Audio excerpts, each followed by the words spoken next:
From the National Catholic Register, this is Register Radio, bringing light and clarity to the news and topics that affect your life. France became the first country in the world to enshrine access to abortion in their constitution this week. How might this impact other European nations? The Register's Europe correspondent Solene Tadie joins us with insights on this troubling development. But first, we remember the angelic doctor, St. Thomas Aquinas, 750 years after his death. We are joined by one of the great saint's spiritual brothers, a fellow Dominican, Father Aquinas Guilbeau. I'm Jeanette DeMello, Executive Director of the National Catholic Register, and your host here on Register Radio. This is a great moment to look at St. Thomas, a 13th century saint. He is known as the angelic doctor and the common doctor, and we remember him especially on March 7th, the day of his death. So St. Thomas lived from 1225 to 1274, and he was from Italy. He's known as a philosopher and a theologian, and he was a Dominican. We are going to learn a lot more about his life from a fellow Dominican. That is Father Aquinas. Sorry, can you cut that, please? That is Father Aquinas Guilbeau, a Dominican of the province of St. Joseph. He is currently University Chaplain and Vice President of Ministry and Mission at Catholic University of America in Washington, D.C., and he did his doctoral dissertation on St. Thomas Aquinas' doctrine of common good. He's also taught moral theology at the Dominican House of Studies. Father Guilbeau, it's a pleasure to have you. Thank you so much. It's a pleasure to be with you. Happy Feast Day. Yeah. Yes, happy Feast Day. I was going to ask you the very first thing was how is your community celebrating this?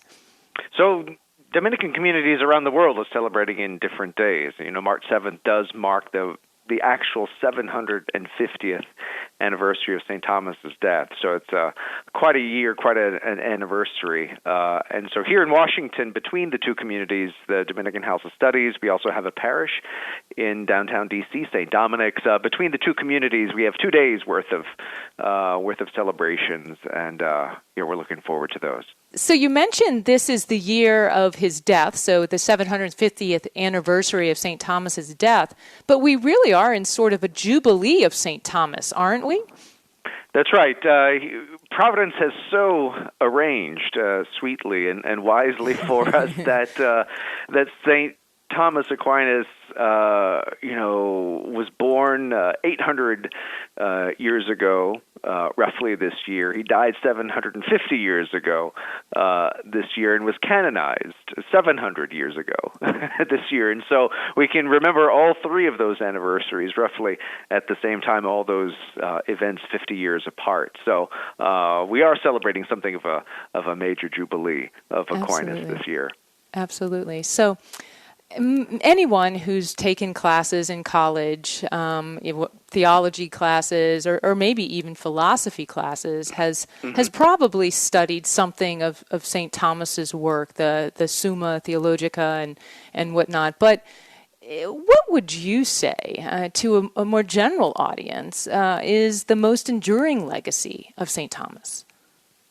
Well, I think his most enduring legacy is his entire corpus of work, and not just the conclusions he reached and the texts that he produced, but also the example of a Catholic scholar, a Catholic philosopher, a Catholic theologian, a Catholic priest and religious who pursues wisdom and knowledge for the sake of enlightening his brothers, enlightening the church, enlightening everyone in terms of what God has done in creation, what he's done even more wondrously in our redemption, in the incarnation, and the marvelous mysteries he has prepared for us. At the end of time, all of these things fascinated St. Thomas as a human being, and especially as a Christian and a priest, and he spent his short 50 years on this earth applying his incredible intellect to mystery by mystery, article of faith, article by by article of faith, plumbing their depths and drawing much of what we can know and understand of God's own purposes and God's own work, in these mysteries. So we do recognize him as the common doctor, the angelic doctor, but common for everybody.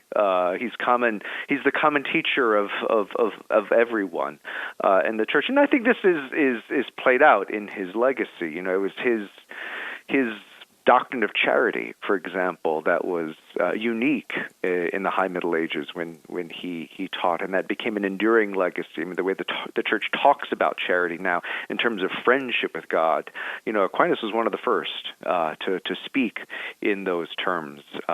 His doctrine of the sacraments, I mean, how it is that God works efficaciously through the sacraments and liturgies of the church to share his life with us, in grace. Aquinas' way of describing that mystery was taken up by Trent and kind of made part of the common teaching of the church for all of us. Every time we attend Mass on Corpus Christi, every late spring or early summer, those are the texts of St. Thomas that the church I was hoping praised. you would get to that. Yeah. He was not only a brilliant priest and philosopher and theologian, he was something of a mystic and a poet, too, who spent much time in prayer, was just fascinated by the Eucharist, and was invited by the Pope at the time to compose the texts for the new Corpus Christi liturgy. And so, there are just many things that are one might admire about Aquinas, and just many ways in which his legacy is still enjoyed by the church today. Yes, I do want to. I want to delve a little bit deeper into that Eucharistic connection. I didn't realize this, but as I was doing some research in honor of St. Thomas and for his for this commemoration, I realized he was also titled. You mentioned angelic doctor and common doctor, but Eucharistic doctor by Pius XI, and it, for good reason. I mean, St. Thomas Aquinas gave us, as you mentioned, some of the most beautiful hymns related to the Eucharist: Panis Angelicum, Pani Lingua, O Solitaris, Tantum Ergo. All these songs we sing often around adoration, or as you said, Corpus Christi. And the most beautiful thing is they did come out of his own devotion. Can you speak a little bit? There's so many stories of his devotion. Can you give us some, just to get a picture of this person who explained transubstantiation, but also just had a deep love? Right. Yeah, for Aquinas, the Eucharist wasn't a kind of intellectual puzzle to be solved, for which, he develops transubstantiation as a way of satisfying kind of the mind's desire for a little riddle there. No, I mean, this was a mystery for him. This is a way in which God, through the incarnation of Christ, humbles himself, puts himself in our hands as a sacrifice to be offered, as a representation of his Christ's sacrifice on Calvary, but also God becomes our food.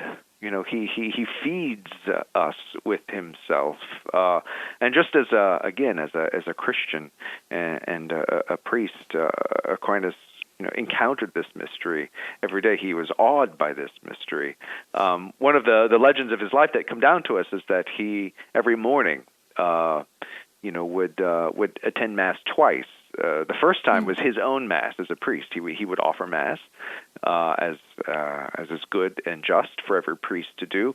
But then just afterwards, after that first Mass, at which his secretary would serve, then his secretary would offer his Mass, and St. Thomas would serve that Mass as an act of thanksgiving for the Mass that he had offered just before. So every day before Aquinas sat at his desk, before he returned to his books, time was spent with the Lord, not once but twice, at the Holy Sacrifice at the Mass, and certainly that shaped not only Aquinas' day, but the way in which he approached all of his work, from just being fed by by word and sacrament, and then Aquinas applying his mind for the rest of the day to plumbing the depths of that mystery just celebrated.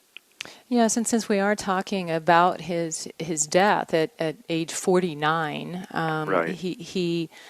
he seemed towards the end of his life to have so many mystical experiences, and such that he even, I don't remember the exact words, you probably would, but he realized in a moment of kind of ecstasy that his own writings, his effort to describe the mysteries of God were absolutely nothing compared to what he could experience in these moments of deep spiritual ecstasy. And further, I read that he died after receiving communion. As difficult as he was, as sick as he was, he received the Holy Eucharist, and then went into a kind of ecstasy from which he never awoke. It's beautiful. His Right. just how much he gave us, and yet this just deep love that he had. I think we can all imitate That's right. in small ways. Yeah, and it was always in service to Christ and service to his church, as a Dominican friar, but in service to Christ and the church. Again, it was the church's collective understanding of the creed and the articles of faith that he spent each and every day expounding. He saw himself first and foremost as a commenter on sacred scripture. I mean, that's what a theologian was in the Middle Ages. Certainly saw that as his primary duty was to read the sacred word, ponder the sacred word, and expound it through commenting on the creed and the church's practice and a life of Christian charity, just helping to make all of that clear, just the clearer we could be in our approach to that, the more that we can know and love God and in faith, hope, and charity. Just mysteries to ponder, things to give thanks to God for, and maybe mysteries to be revealed in glory. Absolutely. Well, we are truly grateful for his legacy, and our listeners can read more at ncregister.com. You can find the article, Learning from St. Thomas Aquinas, 750 Years After His Death, and another article, A Dominican Remembers the Angelic Doctor by Father Gregory Pine. And Father Aquinas Guilbeau, I am so grateful for your time today. Thank you. Thank you. Again, happy feast. When we come back, the Register's Europe correspondent Solene Tadie reports on the impact of French lawmakers' vote to enshrine abortion into France's constitution. This is Register Radio on EWTN. Stay tuned for more.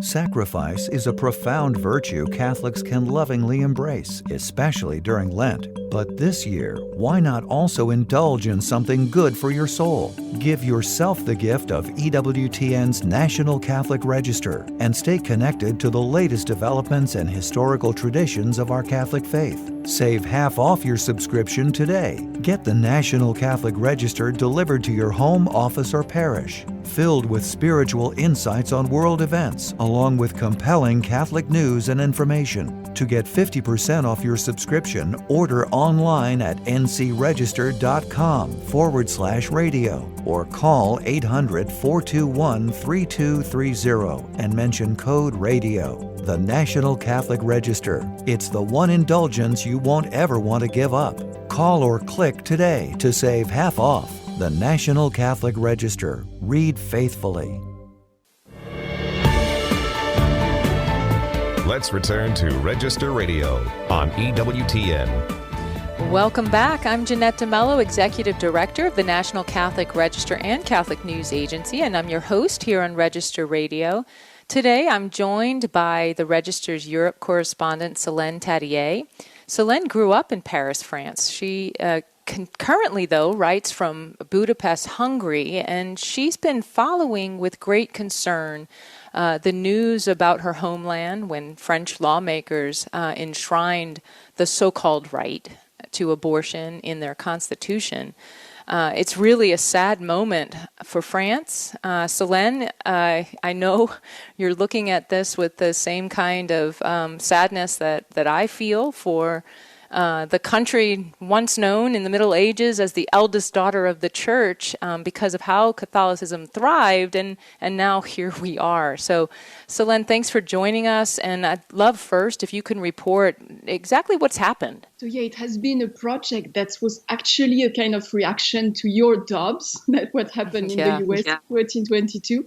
So that is actually interesting because you have this kind of mirror effect.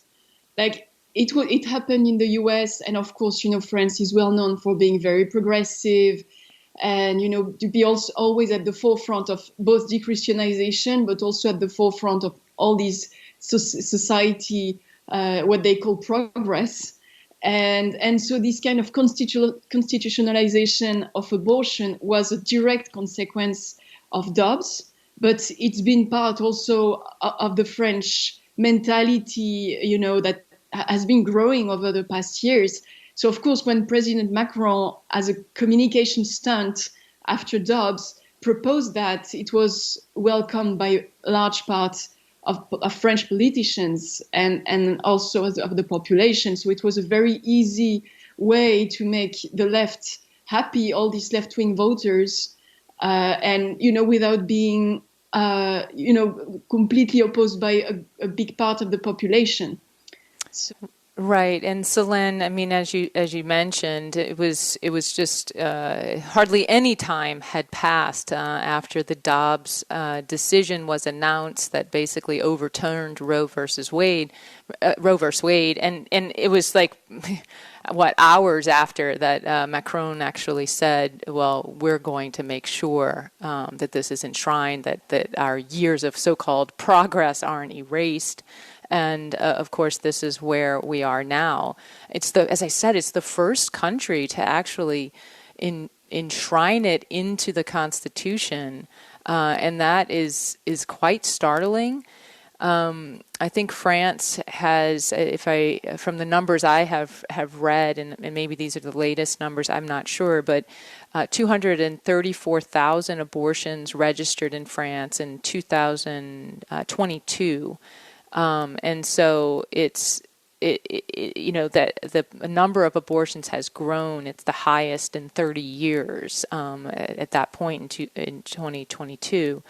And so it is a situation, it sounds to me, where the French people have just become so accustomed to abortion that there really didn't sound like there was much resistance, Solene. Now, it wasn't a vote for the people. It was a vote by lawmakers, right? So what is the resistance like in France? Is there a pro-life movement? What kind of resistance or fighting for the unborn was happening on the ground? So you're right in saying that, abortion is really part of the French population, and what was very puzzling was to see we could say that the images of people partying in Place du Trocadéro, Esplanade du Trocadéro in Paris, these scenes of jubilation with Beyoncé's hit Run the World Girls, and et cetera, et cetera. You have this mentality. It's true, but those who are very pro-life in France are very active. At the same time, you had a big gathering in different parts, but mostly in Versailles, where the Congress was united for the final vote. You had a lot of people who participated in this protest. And what is interesting is that many of them are very young people. So you also see this kind of new generation rising up, to change the mentality. And what was also interesting was the fact that many French bishops were often accused of not being bold enough. This time, many of them made very, very strong statements in opposition to this vote.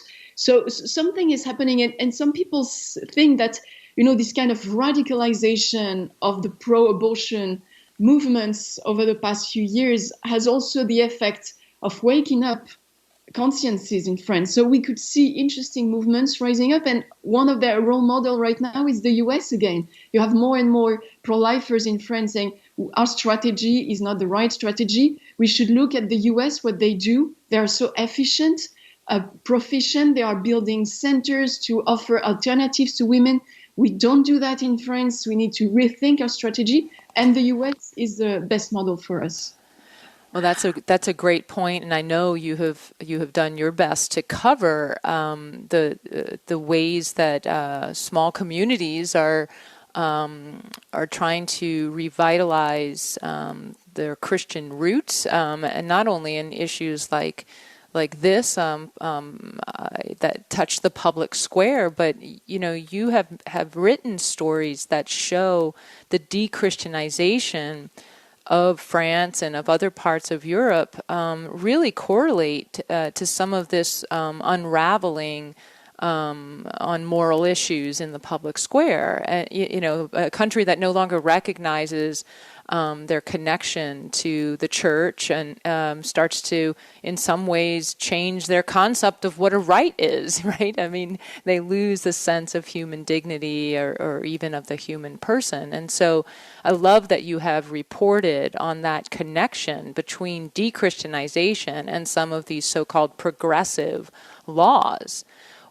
Where else, Solene, do you see the danger of this kind of enshrinement in law for things like abortion? Where else throughout Europe could be impacted by this vote in France? Well, pretty much anywhere. It's very difficult to predict, but what is obvious is that somehow France could pave the way for many others to follow. You have already a lot of international journalists and politicians praising President Macron for this move and already calling for their local politicians to take up on this initiative and do the same locally. So that's, and France still has this kind of influential power, this cultural influence over other countries in the West, and mostly its European neighbors, of course.